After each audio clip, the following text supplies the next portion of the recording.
喂，將來我哋傾一個好燙手山芋嘅問題。最近中東嘅戰事咧，你覺得會唔會影響英國嘅樓市啊？有啲會有啲，我諗心理影響都係一定係有㗎啦。你譬如話你喺中東買樓，冇諗過佢突然間有炸彈飛過嚟咁嘛，大佬，誤傷你都死啦。咁你影響中東樓市啫，我會唔會影響英國樓市喎？咁如果佢啲英國人去嗰度買樓嘅驚嘅，咁佢就話要褪一褪嗰嚿錢，可能就袋住喺度先，睇下另尋出路啊嘛。咁可能佢就有機會嘅，咁啊揾啲英國樓買咯。即係呢個都係，如果你真係有買樓嘅人，佢咁諗。咁同埋不過咁，我覺得咧呢個問題咧，我諗 last 唔到1個月，係咪？係啊，即係可能好短期就解決㗎啦。因為而家咧就中東已經有聯軍，即係其實咧某個程度上面，伊朗咧同中東都有啲某程度上面嘅大家一啲關係咧，你唔好搞我，唔好搞你嘅。而家去到咁樣咧。你如果中東有聯軍，你搞我啊嘛，同埋你係冇差別嘅時候咧，咁佢哋都為咗自己安全咧，咁一聯軍嘅話咧，咁你加埋美國，咁變咗有某個程度上你冇得打，咁變咗你一定會come into一個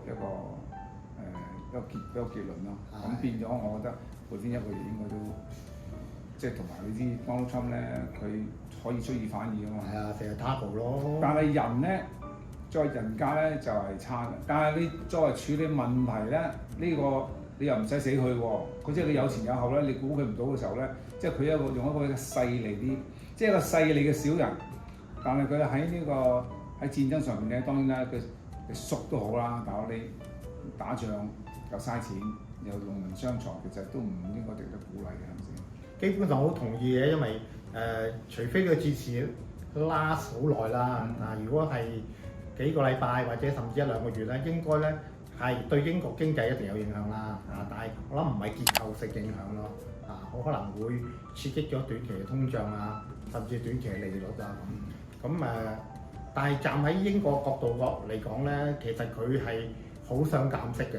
呢個已經係肯定嘅事實，因為喺2024年佢開始已經即係將個息口一路推落嚟㗎。原本都預到4月會再減嘅，但係咧因為突然間爆咗呢單嘢啦，咁我諗咧就減息 forget it 個問題而家係調翻轉係驚加息嘅。係啊，你而家起碼嗰啲油啊，其他嗰啲副材即係副產品啊，油嘅副產品其實都好緊要啊嘛。咁嗰啲又即係有短缺喎，一定會加喎。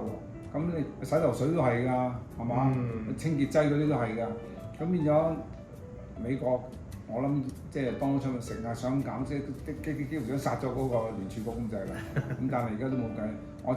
我覺得有時咧，甚至乎香港嘅地產商咧，等住減息咧，哎呀，又要再等啦。咁即係所以全世界咧都喺呢個成日好大壓力嘅。呢個唔係淨係英國嘅問題，係全世界都要面對嘅問題。